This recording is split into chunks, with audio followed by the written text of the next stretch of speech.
Dear students, अस्सलाम वालेकुम। उम्मीद करता हूँ कि आप सब खैरियत से होंगे। ओ लेवल्स अकाउंटिंग में हमारा चैप्टर है क्लब्स एंड सोसाइटीज़, और आज हम इसका एक जो क्वेश्चन करने जा रहे हैं ये बहुत ही डिटेल क्वेश्चन है। इसके अंदर बहुत सारे कॉन्सेप्ट्स आपके क्लियर होंगे। मई जून 2015 का ये क्वेश्चन है। क्वेश्चन आपको पढ़कर समझा दूँ। The following information is available for the extern chess club. Receipt and payment account ये आपके पास दिया हुआ है। ओपनिंग बैलेंस दिया हुआ है आपके पास 230। ओपनिंग बैलेंस से मुराद ये है कि आपके बैंक में जो ओपनिंग बैलेंस है ये रिसीट एंड पेमेंट अकाउंट का बैलेंस है, यानी कि आपके बैंक में पैसा रखा हुआ है। ठीक है आपके बैंक का बैलेंस शो हो रहा है 230। देन सब्सक्रिप्शन रिसीव हुई है, फिर कंपटीशन फ़ी रिसीव हुई है, डोनेशन रिसीव हुआ है, और फिर ये क्लोजिंग बैलेंस शो हो रहा है आपका। फिर ये पेमेंट साइड है आपकी, right side, left side receipt होती है, राइट साइड पेमेंट होती है। पेमेंट साइड पर आपने क्लब रूम का रेंट पे किया है, ट्रेजरर को सैलरी पे की है, फिक्सचर एंड इक्विपमेंट परचेज किया है। ठीक है कंपटीशन प्राइजेस पे किए हैं, ट्रैवलिंग एक्सपेंस पे किया है, और अदर ऑपरेटिंग एक्सपेंस पे किए। उसके बाद बैलेंस बीडी जो है वो क्रेडिट साइड पर शो हो रहा है, यानी पेमेंट साइड पर शो हो रहा है। ठीक है ये मैं फिर भी रिपीट कर देता हूँ कि ये जो रिसीट एंड पेमेंट अकाउंट है ना, ये बेसिकली आपके कैश या बैंक के बैलेंस को शो करता है कि हमारे बैंक में इतना पैसा था ईयर के, यानी ईयर के स्टार्ट पे। अब जब ईयर एंड हुआ तो ईयर के एंड पे अब जो पैसा है हमारे पास वो कितना है, वो है 1930। लेकिन ये क्रेडिट साइड पर। क्रेडिट साइड का मतलब ये हो गया कि मेरा बैंक का बैलेंस जो है वो ओवरड्राफ्ट है, यानी मेरे बैंक में पैसा नहीं है बल्कि ये बैलेंस नेगेटिव में चला गया, यानी ओवरड्राफ्ट बैलेंस हो रहा है। क्योंकि एसेट का बैलेंस, बैंक अगर है, बैंक एसेट अगर है तो एसेट का बैलेंस डेबिट साइड पर शो होना चाहिए था, लेकिन ये क्रेडिट साइड पर शो रहा है। इसका मतलब कि ये ओवरड्राफ्ट बैलेंस। ठीक है खैर उसके बाद ये ईयर के स्टार्ट की और ये ईयर के एंड की कुछ इन्फॉर्मेशन है। सब्सक्रिप्शन इन एडवांस, पिछले 2 लेक्चर्स में बताता हुआ हूँ कि अगर एडवांस लिखा हुआ है तो इसका मतलब कि ये प्रीपेड है। ये ओपनिंग प्रीपेड है और ये क्लोजिंग प्रीपेड है। इसी तरीके से सब्सक्रिप्शन इन एरियर यानी कि एक्रूड, ये आपके लिए एक्रूड है, ये ओपनिंग एक्रूड है, ये एंडिंग एक्रूड है। उसके बाद ये तो नॉन करंट एसेट की बात हो गई। उसके बाद इसके तो नाम में ही लिखा हुआ है rent of club room prepaid, ये प्रीपेड है, इसके नाम में लिखा हुआ है। खैर मैं यहाँ फिर भी लिख देता हूँ, क्या याद करेंगे आप लोग, प्रीपेड। ये प्रीपेड ओपनिंग है और ये प्रीपेड क्लोजिंग है। और rent of club room accrued, यह इसके नाम में लिखा हुआ है एक्रूड, ये एक्रूड है, पता है आपको। और इसके भी नाम में एक्रूड लिखा हुआ है, ऑपरेटिंग एक्सपेंस के नाम में एक्रूड है। उसके बाद एक्यूमुलेटेड फंड, ये क्या था, ये हमने पिछले लेक्चर में थोड़ा सा डिस्कस किया था। आज हम इसको थोड़ा तफसील से डिस्कस कर लेंगे, तफसील से भी नहीं बस थोड़ा सा ही डिस्कस करेंगे। जब कैलकुलेशन की बात आएगी फिर हमसे तफसील से डिस्कस करेंगे। बहरहाल कहते हैं $280 of the subscription in arrear 1 अप्रैल 2014। ये तो 1 अप्रैल 2014 को सब्सक्रिप्शन इन एरियर था, सब्सक्रिप्शन इन एरियर इसकी बात कर रहे हैं। इसमें से 280 वर्ड सब्सिक्वेंटली रिसीव, इसमें से $280 जो वो आपने रिसीव कर लिए, बिल्कुल जो रिसीव किए होंगे वो आपके इस सब्सक्रिप्शन रिसिट में इंक्लूडेड होंगे। याद रखिएगा भाई, जो भी पैसा मैं रिसीव कर रहा हूँ वो रिसिट साइड पर आया होगा। तो अगर ये मैंने $280 रिसीव कर लिए अपने मेंबर से तो इसे लिखा होगा, जी सर रिसीव किया तो लिखा होगा। रिसीव किया तो कहाँ लिखा होगा सर, आपने अपनी कैश बुक के यानी रिसिट एंड पेमेंट अकाउंट के रिसिट साइड पर लिखा होगा, तो ये रिसिट साइड है। तो यहाँ पर सब्सक्रिप्शन के नाम से ये $280 ऑलरेडी रिकॉर्डेड है, याद रखिएगा। ऐसा ना हो कि आप बोलेंगे सर ये अलग रिसीव हुए हैं सब्सक्रिप्शन के और ये $280 अलग से रिसीव होंगे, नहीं जी। जितनी बार भी, चाहे 1, 2, 50, 200 कस्टमर, जितने मेंबर्स से मुझे अपने सब्सक्रिप्शन के पैसे मिलेंगे वो सब एक ही लाइन में लिखे जाएंगे सब्सक्रिप्शन के नाम से, दैट्स इट। ठीक है कहते हैं subscription not paid after 12 months were considered irrecover. अगर कोई उधार, कोई सब्सक्रिप्शन के पैसे अगर किसी के ऊपर ड्यू हैं और उसे ड्यू हुए हुए 12 महीने हो गए तो हम उसे इररिकवरेबल कंसिडर कर लेंगे। ठीक है चलिए, अब सवाल की रिक्वायरमेंट है कि आपसे कहते हैं कि सब्सक्रिप्शन अकाउंट बनाकर दिखा दीजिए। ये इसका फॉर्मेट है और पिछले लेक्चर में मैंने सब्सक्रिप्शन अकाउंट ये बनाया था, इसको मैं दोबारा से यहाँ पर पेस्ट कर देता हूँ क्योंकि मुझे इसकी आवश्यकता होती है। चले भाई, अब डेट हमारा ईयर कहाँ से स्टार्ट हो रहा है वो समझ लेते हैं। हमारा ईयर स्टार्ट हो रहा है 1 अप्रैल 2014 से, तो यहाँ लिख देता हूँ मैं 2014 अप्रैल 1। यहाँ पर भी ये लिख देना चाहिए मुझे 2014, नहीं हाँ लिख देना चाहिए अप्रैल 1। ठीक है ओके, सब्सक्रिप्शन पर आते हैं। नहीं मुझे लगता है थोड़ी गड़बड़ होगी अभी। मुझे लेफ़्ट साइड पर क्या लिखना है, मुझे लेफ़्ट साइड पर, मैं इसको हाईलाइट करता जाऊँ क्या, हाँ हाईलाइट करते जाते हैं सर। लेफ़्ट साइड पर मुझे सब्सक्रिप्शन का एक्रूड का ओपनिंग बैलेंस लिखना है। सब्सक्रिप्शन का एक्रूड का ओपनिंग बैलेंस कितना है 530, ये लिखा हुआ। ठीक है तो मैं इसको हाईलाइट कर रहा हूँ, इसकी आगे किसी ने मुझे याद किया 530। और नाम दे देंगे आप इसे बैलेंस बीडी का। ये मैंने इसको ले लिया, इसको मैं नहीं हाईलाइट नहीं करते, जब अगले सवाल में कॉपी करता हूँ तो फिर पीला पीला हाईलाइट हो जाए, छोड़ दो, याद रखिए इसको मैंने ले लिया। और क्रेडिट साइड पर प्रीपेड का ओपनिंग बैलेंस लिख दीजिए। ये रहा प्रीपेड। सर प्रीपेड का ओपनिंग बैलेंस तो है ही नहीं है तो इसका मतलब हमें नहीं लिखना, इसको हाईलाइट कर दिया और छोड़ दीजिए। ठीक है भाई, ये लिख लिया मैंने, ये लिख लिया। अब यहाँ से लिखना शुरू कीजिए। उसके बाद जो सब्सक्रिप्शन आपने रिसीव की है वो लिख दीजिए, वो भी इसी साइड पर लिख दीजिए। अब यहाँ पर डेट डाल दीजिए 2015, यानी अब ईयर की लास्ट डेट डालनी है और हमारा ईयर एंड होगा मार्च 31 पे। और यहाँ पर जो सब्सक्रिप्शन आपने रिसीव की है वो लिखेंगे। सब्सक्रिप्शन रिसीव कितनी की थी वो यहाँ से देखकर लिखनी है, 3260, पूरा अमाउंट लिख देना, 3260, ये यहाँ पर लिख दिया मैंने 3260। और सब्सक्रिप्शन जब रिसीव की तो पैसा कहाँ होगा? सर पैसा आया होगा आपके बैंक में, तो यहाँ पर आपको बैंक को मेंशन करना, यानी बैंक डेबिट हुआ है। उसके बाद अगर कोई पैसा डूबा है, इररिकवरेबल डेट, तो वो भी क्रेडिट साइड पर लिख दीजिए। बिल्कुल डूबा है, कैसे पता? ज़रा गौर से मेरी बात को समझिएगा। वो ये कह रहे थे कि वो जो सब्सक्रिप्शन इन एरियर था, सब्सक्रिप्शन इन एरियर, इसकी बात कर रहे हैं ऑन 1 अप्रैल, यानी इसकी बात कर रहे हैं 1 अप्रैल। ठीक है, सब्सक्रिप्शन इन एरियर 1 अप्रैल, यानी साल के शुरू में मुझे अपने मेंबर्स से 1 2 3 4 कितने मेंबर्स थे मुझे नहीं पता, उन तमाम मेंबर्स से मुझे साल के शुरू में $530 लेने थे। सपोज कीजिए 4 मेंबर्स थे, 2 मेंबर्स थे, यूँ समझ लीजिए 2 मेंबर्स थे, 2 मेंबर्स से मुझे साल के शुरू में $530 लेने थे। ठीक है, वो कह रहे हैं कि इस 2 मेंबर्स में से एक मेंबर ने $280 जो है वो पे कर दिया, आपने उससे पैसे रिसीव कर लिए। वो जो 1 अप्रैल वाले पहले पैसे थे ना भाई, 1 अप्रैल वाले सब्सक्रिप्शन इन एरियर के पैसे थे, उसमें से वो थे कितने 530, उसमें से $280 जो है वो आपने रिसीव कर ली, यानी एक मेंबर से पैसे रिसीव कर लिए। अभी एक मेंबर कहाँ से आया? ये भाई मैंने अज्यूम किया है। बच्चे सवाल करते सर एक मेंबर आपको कैसे पता चला? अरे अज्यूम किया है यार। $530 में से एक मेंबर ने $280 पे कर दिया। ज़रा गौर से देखिएगा, 530 में से अगर 280 मुझे मिल गए तो कितने बाकी रह गए? सर $250 अभी भी ये वाले बाकी हैं, एक मेंबर की तरफ $250 अभी भी बाकी हैं। उन्होंने खुद कहा है कि इसमें से सिर्फ ये मिले, यानी बाकी $250 इसमें से नहीं मिले। और ये कब के हैं? ये 1 अप्रैल के। ईयर का एंड हो रहा है 31 मार्च को एंड हो रहा है, यानी ये डेट चेंज हो गई, थोड़ी गड़बड़ हो गई, 31 मार्च 2015 हो जाएगा शायद। तो बहरहाल इसको 15 कर देता हूँ मैं, 31 मार्च 2015। एक साल हो गया, एक साल में ये $250 अभी तक नहीं मिले मुझे। 280 मिल गए इसमें से और 250 अभी तक नहीं मिले। और उन्होंने खुद कहा था कि अगर एक साल हो जाए, यानी 12 महीने अगर गुजर जाए और पैसा ना मिले तो उसे आप इररिकवरेबल कंसिडर कर लेंगे। तो ये 250 क्या हो गए? हमारे इररिकवरेबल हो गए। इसे हटा दिया मैंने यहाँ से और मैं यहाँ शामिल कर लेता हूँ इररिकवरेबल डेट्स के नाम से 250। उम्मीद है 250 का कॉन्सेप्ट आपको समझ में आ गया होगा। प्रीपेड का ओपनिंग बैलेंस था नहीं, सब्सक्रिप्शन लिख दिया, इररिकवरेबल लिख दिया। अब यहाँ पर मुझे चाहिए एक्रूड का क्लोजिंग बैलेंस।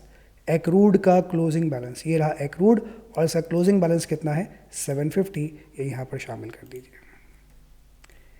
एक्रूड का क्लोजिंग बैलेंस, नाम दे देंगे आप इसे बैलेंस सीडी का। लास्ट डेट पहले ही चल रही है। और यहाँ पर मुझे चाहिए प्रीपेड का क्लोजिंग बैलेंस। प्रीपेड का क्लोजिंग बैलेंस कितना है? 450, ये लिखा हुआ ना प्रीपेड 450 क्लोजिंग बैलेंस 450। नाम दे देंगे आप इसे बैलेंस सीडी। ये इधर नहीं आएगा, इसको थोड़ा सा नीचे कर लूँगा, इसको यहाँ पे मुझे लिखना है 2015। ठीक है, और यहाँ पर एक लाइन और आनी है और यहाँ पर इसको लिख देता हूँ 450। नाम दे देंगे हम इसे बैलेंस सीडी का। ठीक है भाई, एक लाइन ज़्यादा छोड़ दी मैंने, नहीं सही छोड़िए। यहाँ पर आ जाएगी लास्ट डेट, यानी कि मार्च 31 की डेट। अच्छा भाई, ये हो गया। अब बीच में जो डिफरेंस आएगा वो इनकम एंड एक्सपेंडिचर अकाउंट के नाम से आ जाएगा। डिफरेंस कैलकुलेट कर लेते हैं। 4260 में से 980 को माइनस कर दीजिए। डिफरेंस आ रहा है कितना? 3280। ये आप यहाँ पे लिख दे 3280, यहाँ पर पैसे कम पड़ रहे। नाम दे देंगे आप इसे, पीछे से कॉपी कर लेता हूँ, बड़ा लंबा सा नाम था, इनकम एंड एक्सपेंडिचर अकाउंट। ठीक है भाई सर, ठीक है सर। अब क्या करते हैं, उसके बाद बैलेंस सीडी को उठाकर दूसरी तरफ लेकर आ जाइए। तो यहाँ पे भी कॉपी कर लेता हूँ मैं, मार्च नहीं 1 अप्रैल हो जाएगा। मार्च के बाद 1 अप्रैल की डेट आ जाएगी, 2015 का ईयर हो जाएगा यहाँ पर। और इसी को यहाँ पर कॉपी कर लीजिए और यहाँ आ जाएगा बैलेंस बीडी। यही बैलेंस बीडी यहाँ पर भी आ जाएगा। ये जो बैलेंस शीट यहाँ था 750 का, ये यहाँ पर आ जाएगा डेबिट साइड पर, 750 यहाँ आ गया, और ये जो 450 था वो इस साइड पर आ जाएगा, 450 इस साइड पर आ गया। ठीक है, ये लाइन हटा देता हूँ, इसका काम खत्म हो गया। अच्छा जी, ये हमारे सवाल की होगी पहली रिक्वायरमेंट जल्दी से कंप्लीट। अब चलते हैं जल्दी से दूसरी रिक्वायरमेंट पर, जिसमें है इनकम एंड एक्सपेंडिचर अकाउंट। आइए भाई, इनकम एंड एक्सपेंडिचर अकाउंट बना लेते हैं। इसके लिए फॉर्मेट कॉपी कर लूँ अगर बुरा ना माने तो। हाँ जी, ये हालांकि छोटा पड़ेगा, चलें ये वाले क्वेश्चन से कर लेता हूँ मैं। यहाँ पे इनकम थोड़ी ज़्यादा थी। कौन सा कर रहे हो? 4 कर रहे हो। अच्छा जी, इनकम में हमें सबसे पहले लिखनी है, रिसिट साइड पर देखते जाइए जो मिलता जाए। सबसे पहले तो इनकम आ जाएगी आपकी सब्सक्रिप्शन इनकम, और ये वाली नहीं लिखनी जो आपने अभी income and expenditure subscription account बनाया, इसमें से इनकम एंड एक्सपेंडिचर अकाउंट की 3280 ये वाली लिखनी है। ठीक है, 3280। अच्छा जी, उसके बाद देखते हैं कि सब्सक्रिप्शन के अलावा और क्या हमारे पास है कंपटीशन एंट्री फ़ी रिसीव्ड 1580, और इसी से रिलेटेड होता है कंपटीशन प्राइस। ये दोनों आपस में कनेक्टेड है। ठीक है, कंपटीशन एंट्री फ़ी, इसमें से लेस करेंगे कॉस्ट ऑफ प्राइजेस। तो ये हम बहुत बार लिख चुके हैं। कहाँ गया भाई? कंपटीशन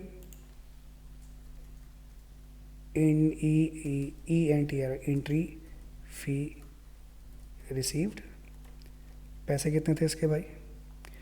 एंट्री फ़ी के पैसे रिसीव है 1580, और इसमें से कॉस्ट ऑफ प्राइस जो थी वो आप इसमें से लेस कर देंगे। तो कॉस्ट ऑफ प्राइस थी 750, वो आप इसमें से माइनस कर दीजिए। माइनस करके मेरे ख्याल से यही अमाउंट आ रहा है, पता नहीं आ रहा है कि नहीं आ रहा। हाँ आ रहा होगा, खैर छोड़ो और आगे बढ़ते हैं भाई। रिसिट साइड पर देखिए और क्या है सर। रिसिट साइड पर हमारे पास डोनेशन है, हमने डोनेशन रिसीव किया, किसी ने हमें डोनेशन दिया है। अगर डोनेशन आपको मिला है तो ये भी आपकी ऑर्गेनाइजेशन के लिए क्या है सर? ये भी हमारी ऑर्गेनाइजेशन के लिए इनकम है, $350। तो डोनेशन आप यहाँ पे शामिल करेंगे। डोनेशन पहले चेक कर लीजिए कहीं और तो मौजूद नहीं है। नहीं सर, डोनेशन और कहीं नहीं है, तो बस अपनी इनकम में शामिल कर लीजिए एक और इनकम डोनेशन के नाम से। पैसे भूल गया मैं एज़ यूजुअल, $350, और बीच में से ये लाइन हटा दीजिए और इसका कर लीजिए टोटल।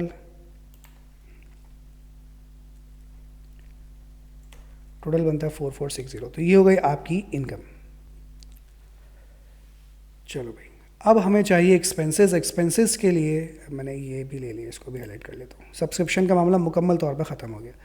अब आ जाते हैं हम अपने एक्सपेंसेस में। एक्सपेंसेस में मुझे सबसे पहला एक्सपेंस नज़र आ रहा है rent, rent of club room. ये है हमारा सबसे टेक्निकल मामला। तो मैं भी यहाँ लिख देता हूँ रेंट ऑफ क्लब रूम, और ये कैलकुलेशन यहाँ से मैं हटा देता हूँ। थोड़ी सी जगह बना लूँ, क्या पता मुझे ज़रूरत पड़े ज़्यादा एक्सपेंसेस की। रेंट ऑफ क्लब रूम, ठीक है भाई। रेंट ऑफ क्लब रूम जो पेड है, ये 2000 है, ये पेमेंट साइड पर है। ये रिसीट साइड है, ये पेमेंट साइड है। पेमेंट साइड का मतलब इतना रेंट मैंने एक्चुअली पे किया है $2000। अब नीचे रेंट के हवाले से ना बहुत सारी बातें भाई, यहाँ प्रीपेड भी है और यहाँ एक्रूड भी है। ठीक है, अच्छा, मैंने आपको एक लेक्चर में ये एक्सपेंस का फॉर्मूला लिखवाया था, और एक लेक्चर में मैंने आपको ये एक्सपेंस का फॉर्मूला लिखवाया था। एक्रूड की सूरत में ये फॉर्मूला लिखवाया था। अगर आपके सवाल में एक्रूड है तो ये फॉर्मूला है, और अगर आपके सवाल में प्रीपेड है तो ये फॉर्मूला है। लेकिन सर अगर एक्रूड और प्रीपेड दोनों हैं तो ओहो, ये तो मैंने सोचा ही नहीं, तेज़ हो रहे बहुत हैं। अगर एक्रूड और प्रीपेड दोनों हैं तो फॉर्मूला कुछ ही होगा। क्यों होगा? एक्रूड, ACCRU, एक्रूड, ओ का मतलब ओपनिंग, समझ जाएगा। Accrued opening plus, sorry, accrued closing, accrued closing, यार ये सी कैसा बन गया? एक्रूड क्लोजिंग प्लस, ये देखिए accrued closing plus prepaid opening. ठीक है, ये दोनों प्लस, फिर बीच में प्लस, पेड दोनों में कॉमन है तो पेड मैंने लिख दिया पेड, फिर minus accrued opening, accrued opening minus, फिर माइनस प्रीपेड क्लोजिंग। ये सी खराब हो गया इसका, ये मैंने दोनों को मिला दिया। इसको और इस फॉर्मूले को अगर मैं मिला रहा हूँ तो भाई ये फॉर्मूला बनता है accrued closing plus prepaid opening plus जो एक्चुअल खर्चा पे किया है वो, minus accrued opening minus prepaid closing. इन्हीं दो फॉर्मूलाज को मैंने मिलाकर यहाँ पर लिखा है, और ये दो फॉर्मूलाज कैसे बने हैं ये पिछले 2 लेक्चर्स में मैंने आपको तफसील से एक्सप्लेन किया है, ठीक है। तो आइए खर्चे लिखता हूँ मैं। एक्रूड क्लोजिंग, ठीक है, मुझे रेंट की बात करनी है, मुझे एक्रूड चाहिए क्लोजिंग। देखिए इसका एक्रूड क्लोजिंग है, एक्रूड क्लोजिंग नहीं है सर, इसका तो एक्रूड क्लोजिंग ही नहीं है। इसका तो जो चीज़ नहीं है उस पर अल्लाह का शुक्र अदा करे, भाई नहीं है छोड़ दीजिए, एक्रूड क्लोजिंग नहीं है, छोड़ दीजिए, आगे बढ़ जाइए। प्लस प्रीपेड ओपनिंग, क्या इसका प्रीपेड ओपनिंग है? Prepaid opening, sir prepaid opening भी नहीं है, वाह भाई वाह, ये ओपनिंग है, प्रीपेड ओपनिंग नहीं है, और एक्रूड क्लोजिंग ये दोनों ही नहीं है। क्या बात है भाई, क्या बात है। चले सर ये दोनों अगर नहीं है तो यहाँ से शुरू करते हैं, प्लस पेड, जो पे किया, भाई पे तो किया होगा जी सर, पे किया है, यहाँ से शुरू कर लेते हैं। पे कितना किया हमने? $2000, यहाँ से शुरू करते हैं।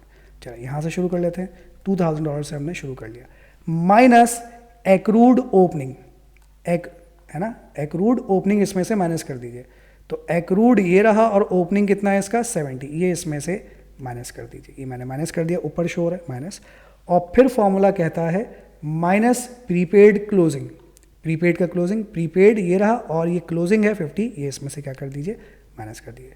तो माइनस कर दिया मैंने इसमें से प्रीपेड का क्लोजिंग, ठीक है भाई। और इन दोनों को मैंने क्योंकि ले लिया है तो इन दोनों को मैं हाईलाइट कर लेता हूँ, ये भी हो गया मामला। अब इसे सॉल्व कर लीजिए, यानी 2000 में से इन दोनों को माइनस कर दिया, 2000 माइनस 50 माइनस 70, तो ये बन जाते 1880, ठीक। ये रेंट का मामला हो गया भाई। रेंट के बाद चलें तो ट्रेजरर सैलरी, ट्रेजरर को आपने सैलरी पे की है, बेचारा इतना काम करता है, 250 सैलरी दे रहे हैं, पे कर रहे हैं, तो क्या है आपके लिए? एक्सपेंस। सैलरी के हवाले से यहाँ कोई पॉइंट नहीं, अच्छा इसको मैं हाईलाइट कर लेता हूँ। सैलरी के हवाले से यहाँ कोई पॉइंट नहीं है, यहाँ भी कोई पॉइंट नहीं, बस यही आपका जो है वो इकलौता एक्सपेंस है, TREASURER, ट्रेजरर्स सैलरी। कितने थे? 250 थे, गरीब बेचारा, $250 जो आपने ट्रेजरर को पे किया। उसका purchase of fixture and equipment, ये क्या है सर? ये हमारे लिए नॉन करंट एसेट है, आपने नॉन करंट एसेट बाय किया, ये आपका एक्सपेंस नहीं है, तो यहाँ पर अपने एक्सपेंडिचर में आप इसे शामिल भी नहीं करें, यहाँ सिर्फ एक्सपेंडिचर चाहिए हमें, ठीक है, छोड़ दीजिए इसे। वापस आ जाइए, ट्रैवलिंग एक्सपेंस, सर ये हमारे लिए एक्सपेंस है, शामिल कर लीजिए अपने एक्सपेंसेस में। ट्रैवलिंग एक्सपेंस कितना है? 1900, और नीचे ट्रैवलिंग एक्सपेंस के बारे में कुछ नहीं है, डायरेक्ट लिख दीजिए 1900, TRAVE, ट्रैवलिंग एक्सपेंसेस। अच्छा जी, उसके बाद क्या है? उसके बाद है सर हमारे पास अदर ऑपरेटिंग एक्सपेंस, नाम में लिखा हुआ है इसके, मैं सिर्फ नाम लिखकर छोड़ रहा हूँ, अदर ऑपरेटिंग एक्सपेंसेस, एक्सपेंसेस। अच्छा भाई, यहाँ पर हमें थोड़ी सी जद्दोजहद करनी पड़ेगी अदर ऑपरेटिंग एक्सपेंस के बारे में। अदर ऑपरेटिंग एक्सपेंस जो हमने पे किया हुआ है 1350, यहाँ पर other operating expenses accrued, accrued का जिक्र है। अगर सिर्फ एक्रूड का जिक्र है यानी प्रीपेड नहीं है, तो बस आप भी एक्रूड वाला फॉर्मूला देख लीजिए, ये रहा एक्रूड वाला फॉर्मूला। एक्रूड वाला फॉर्मूला क्या कहता है? एक्रूड वाला फॉर्मूला कहता है कि एक्रूड क्लोजिंग, ठीक है, एक्रूड क्लोजिंग, तो इसका एक्रूड क्लोजिंग कितना है? एक्रूड क्लोजिंग है, ये क्लोजिंग है ना, ये क्लोजिंग है, ये ओपनिंग है, एक्रूड का क्लोजिंग है 20, तो यहाँ लिख दीजिए 20, प्लस है सर पेड, जो पे किया है, पे कितना किया है हमने? 1350। अदर ऑपरेटिंग एक्सपेंस की बात कर रहे हैं, पे कितना किया है? 1350, और फॉर्मूला कहता है minus accrued opening, accrued opening इसमें से माइनस कर दीजिए, तो एक्रूड ओपनिंग कितना है इसका? 190, ये इसमें से माइनस कर दीजिए, ठीक है। ये मैंने कैलकुलेशन शो कर दी, तो इसको लिख लेते हैं 20 प्लस 1350 माइनस 190, तो आता है 1180। और मैं ज़रा एक दफ़ा इसको हाईलाइट कर लूँ, जो जो चीज़ें मैंने ले ली हैं, ताकि मुझे याद रहे, ये ले लिया, सब हो गया। अच्छा भाई, और कोई एक्सपेंस मुझे यहाँ पर नज़र नहीं आ रहा। हाँ, एक एक्सपेंस मुझे नज़र आया था, इररिकवरेबल डेट, है ना, इररिकवरेबल डेट भी हमारे लिए क्या है? एक्सपेंस है, और वो कितना था? वो था $250, ये लिखा हुआ, तो इररिकवरेबल डेट में लिख देता हूँ मैं $250। सर डेप्रिसिएशन भी होगा, देख लें, क्या पता, हाँ होना तो चाहिए। आइए समझते हैं डेप्रिसिएशन है या नहीं। फिक्सचर्स एंड इक्विपमेंट, मेरे पास ईयर के स्टार्ट में 4000 का फिक्सचर्स मौजूद है, इसके अलावा मैंने 1100 का मजीद फिक्सचर एंड इक्विपमेंट परचेज़ किया, लिखा हुआ है। 4000 का पहले से रखा हुआ था, $1100 का मैंने और ख़रीद लिया, कितना हो जाएगा सर? ये मिलाकर हो जाएगा $5100, यानी हमारे पास टोटल पुराना और नया मिलाकर $5100 का इक्विपमेंट मौजूद है। 5100 का इक्विपमेंट होना चाहिए था, लेकिन अभी कितना शो हो रहा है सर? अभी आपके पास 4400 शो हो रहा है। 5100 का होना चाहिए, लेकिन अभी से 4400 शो हो रहा है। इसका मतलब बाकी क्या हुआ सर? बाकी इक्विपमेंट की वैल्यू गिर गई। कितनी गिर गई? $700 जो है आपकी इक्विपमेंट की वैल्यू गिर गई। वैल्यू गिर गई तो वो क्या कहलाएगा? डेप्रिसिएशन कहलाएगा। तो यहाँ पे डेप्रिसिएशन लिखा हुआ है, डेप्रिसिएशन ऑन इक्विपमेंट $700। आप चाहे तो कैलकुलेशन शो कर ले, क्या किया आपने, यहाँ लिख देता हूँ 4000 प्लस 1100 माइनस 4400 था ना, ऐसे ही कुछ था, 4400, ठीक है। तो ये हो गया हमारे पास। और कोई पॉइंट रह तो नहीं क्या? देख लीजिए, यहाँ से सारे पॉइंट हो गए, ऊपर भी सारे पॉइंट हो गए। अब कोई पॉइंट हमारे पास बाकी नहीं है। जो बाकी हैं वो एक्सपेंस नहीं है, वो सारे एसेट हैं, ठीक है। तो ये मामला यहाँ पे ख़त्म हो जाता है। एक्सपेंसेस का टोटल किया, ओ माय गॉड, आज इनकम देखिए 4460, एक्सपेंसेस देखिए 6160, यानी इनकम कम है और एक्सपेंडिचर ज़्यादा। इसका मतलब क्या हो गया सर? लॉस हो गया। नेगेटिव में आंसर आ रहा है, किस चीज़ को शो करेगा? ये आपके लॉस को शो करेगा, और लॉस को हम नाम देते हैं डेफिसिट का, डेफिसिट फॉर द ईयर, यानी कि ये आपकी ऑर्गेनाइजेशन का लॉस हो गया, ठीक है। अच्छा, अब ज़रा जल्दी से चलते हैं क्योंकि टाइम कम है और सवाल बहुत बड़ा है। अब हमें बनानी है इससे स्टेटमेंट ऑफ फाइनेंशियल पोजीशन। चलिए अब बना लेते हैं statement of financial position. Statement of financial position के लिए आप सबसे पहले लिखते हैं नॉन करंट एसेट। है कोई नॉन करंट एसेट? जी सर बिल्कुल है। किस नाम से है? फिक्सचर एंड इक्विपमेंट के नाम से। लिख दीजिए यहाँ पर। अब ज़रा समझेंगे इसको कैसे लिखना है। Fixtures and equipment. अच्छा भाई, अब यहाँ पर यूजुअली हम क्या करते थे कि हम यहाँ पे एसेट की कॉस्ट लिखते थे, फिर उसमें से लेस करते थे उसका एक्यूमुलेटेड या प्रोविजन फॉर डेप्रिसिएशन, देन उसकी हम नेट बुक वैल्यू लिखते थे। लेकिन वो उस सूरत में जब हमें हर ईयर का डेप्रिसिएशन सेपरेटली पता हो, प्रोविजन फॉर डेप्रिसिएशन अगर आपको हर ईयर का पता है, तब तो आप यहाँ पर इस तरह से मेंशन करेंगे, यानी cost, accumulated depreciation and then net book value. लेकिन यहाँ पर सर हमें पता तो है इस ईयर का डेप्रिसिएशन कितना है, 700। ये तो सिर्फ इसी ईयर का पता है ना, पिछले साल भी तो डेप्रिसिएशन हुआ होगा, वो पता है आपको? नहीं पता। जब हम सोल ट्रेडर या जब हम पार्टनरशिप या जब हम कंपनी की जब हम स्टेटमेंट ऑफ फाइनेंशियल पोजीशन बना रहे थे, तो उसमें हमने देखा था कि हमें प्रीवियस ईयर का भी प्रोविजन गिवन था और हमें इस ईयर का भी डेप्रिसिएशन गिवन था। इसीलिए हम वहाँ पर एसेट की कॉस्ट का, उसके प्रोविजन का और फिर बुक वैल्यू का अलग से कॉलम बनाते थे। लेकिन अभी मुझे सिर्फ इस ईयर का डेप्रिसिएशन पता है, तो फिर यहाँ पर मैं मजबूर हूँ कि मैं अब अपने एसेट को डायरेक्ट उसकी नेट बुक वैल्यू पर रिप्रेजेंट करूँ, यानी अभी जो उसकी मौजूदा कीमत है बस डायरेक्ट उस पर रिप्रेजेंट करूँ। तो अभी जो आपके पास फिक्सचर एंड इक्विपमेंट है, इस वक्त इसकी मौजूदा कीमत क्या है डेप्रिसिएशन निकालने के बाद? ये 700 अगर निकाल दूँ तो ये निकालने के बाद सर इसकी मौजूदा कीमत बनती है $4400। कैसे? इक्विपमेंट कितने का लाए थे आप? था कितने का? $4000 का। $4000 का आपके पास साल के शुरू में रखा हुआ था। फिर आप मजीद इक्विपमेंट लेकर आए 1100 का, कितना हो गया? 5100। 5100 में से $700 आपके इक्विपमेंट की कीमत गिर गई डेप्रिसिएशन की वजह से। $700 निकाल दीजिए तो कितनी वैल्यू बचेगी? $4400, ठीक है। तो अपने इक्विपमेंट की वैल्यू आप यहाँ पर शो करेंगे $4400। बस ये इकलौता आपके पास नॉन करंट एसेट है। अब आ जाते हैं हम करंट एसेट्स पर। ओके भाई, करंट एसेट में अब देखिए है क्या, कुछ है क्या आपके पास लिखने को? कुछ है क्या जी? सब्सक्रिप्शन के पैसे जो है वो आप यहाँ पर आप शो करेंगे करंट एसेट में। कैसे? क्या हमें सब्सक्रिप्शन के पैसे किसी से लेने हैं? जी सर, सब्सक्रिप्शन इन एरियर लेने हैं, ईयर एंड वाले देखने हैं। ईयर एंड पे कितने पैसे लेने हैं? 750। ईयर एंड, अब जो भी बात करनी है ईयर एंड की बात करनी है, सही है, क्योंकि आप ईयर एंड पे स्टेटमेंट ऑफ फाइनेंशियल पोजीशन बना रहे हैं। तो ईयर एंड पे हमें सब्सक्रिप्शन के कितने पैसे लेने? $750 लेने, ऐसा ही है? जी सर। अगर ये पैसे मुझे लेने हैं तो क्या है मेरे सर? ये आपके लिए एक्रूड है। एक्रूड है इसका मतलब रिसीवेबल है, और रिसीवेबल सर आपके लिए क्या है? सर रिसीवेबल हमारे लिए करंट एसेट है। तो ये चला जाएगा मेरे करंट एसेट में सब्सक्रिप्शन इन एरियर के नाम से $750। तो यहाँ पर लिख लेता हूँ मैं सब्सक्रिप्शन इन एरियर। ये बस वो समझ लीजिए जैसे आप लिखते हैं ट्रेड रिसीवेबल्स, ये बेसिकली आपका वही ट्रेड रिसीवेबल है सब्सक्रिप्शन इन एरियर के नाम से। कितना लिखा हुआ है यहाँ पर? $750 है ना। चलो आप भी लिखते हैं यहाँ पर 750।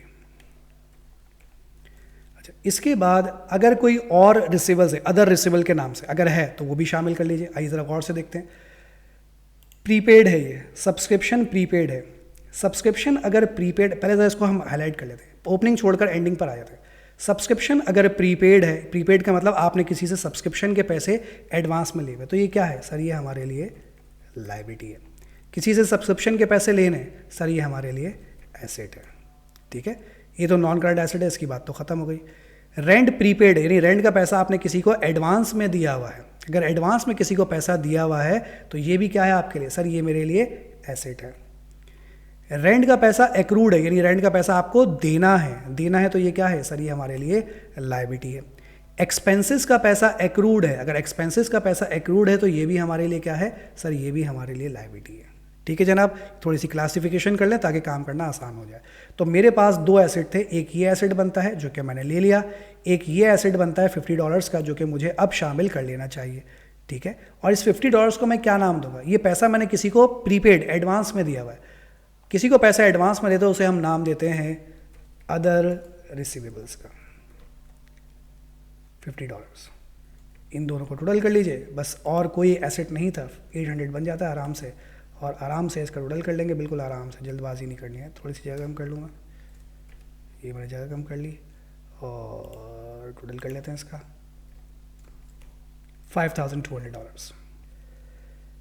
ठीक है भाई। अच्छा, ये शेयर होल्डर इक्विटी नहीं आएगी, ये हमारी एसेट साइड कंप्लीट। अब यहाँ पर क्या हेडिंग आएगी ज़रा समझिएगा। यहाँ पर हम हेडिंग डालेंगे एक्यूमुलेटेड फंड एंड लायबिलिटीज़। पहले हम शेयर होल्डर इक्विटी या कैपिटल एंड लायबिलिटीज़ लिखते थे।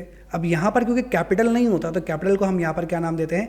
एक्यूमुलेटेड फंड का नाम देते हैं। तो वही आप हेडिंग डालेंगे एक्यूमुलेटेड फंड एंड लायबिलिटीज़, तो जिसमें हम सबसे पहले लिखते हैं एक्यूमुलेट। बेसिकली एक्यूमुलेटेड फंड क्या है?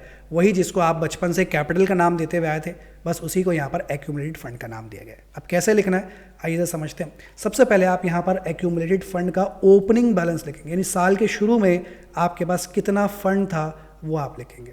तो एक्यूमुलेटेड फंड साल के शुरू में हमारे पास ये लिखा हुआ है $4500, यानी साल के शुरू में ऑर्गेनाइजेशन में जो पैसा इन्वेस्टेड था लोगों का, हमारा सब पैसा मिलाते हैं ना नॉन प्रॉफिट ऑर्गेनाइजेशन में, तो लोगों का जो जमा शुदा पैसा हमारी ऑर्गेनाइजेशन में था वो कितना था? वो था $4500। वही पैसा आप यहाँ पर लिख दीजिए, एक्यूमुलेटेड फंड का ओपनिंग बैलेंस 4500। एक मिनट दीजिएगा भाई, ये पे से ऐसे क्यों आ रहे हैं, कोमे में क्यों नहीं आ रहे? $4500। ठीक है भाई,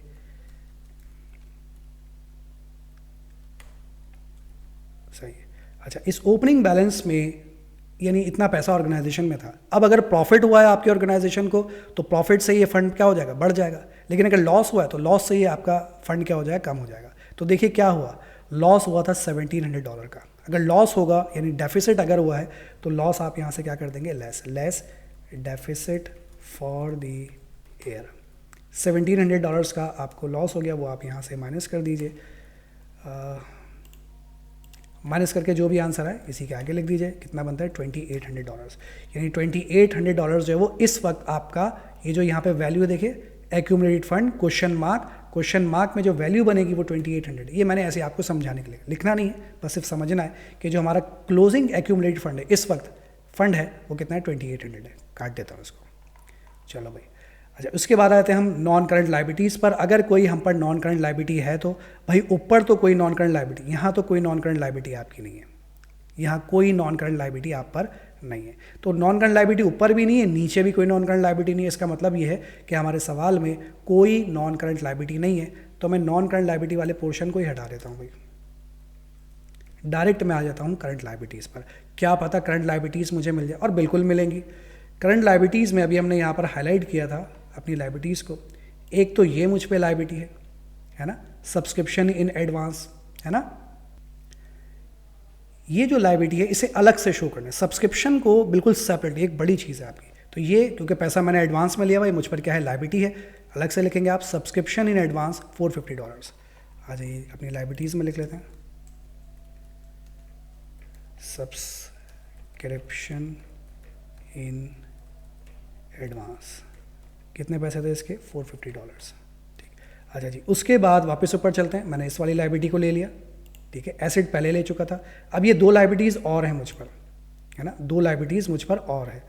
लेकिन एक तो है ही नहीं, इसके आगे तो डैश है। हमें क्लोजिंग लायबिलिटी लेनी है, क्यों? क्योंकि हम क्लोजिंग पे स्टेटमेंट ऑफ फाइनेंशियल पोजीशन बना रहे हैं, तो क्लोजिंग लायबिलिटी चाहिए। तो क्लोजिंग में सिर्फ मेरे पास एक लायबिलिटी है $20 की, ये है other operating expenses accrued. Accrued है, एक्रूड मतलब देनी है। और एक्रूड को हम किस नाम से लिखते हैं सर? एक्रूड को हम लिखते हैं अदर पेबल्स के नाम से।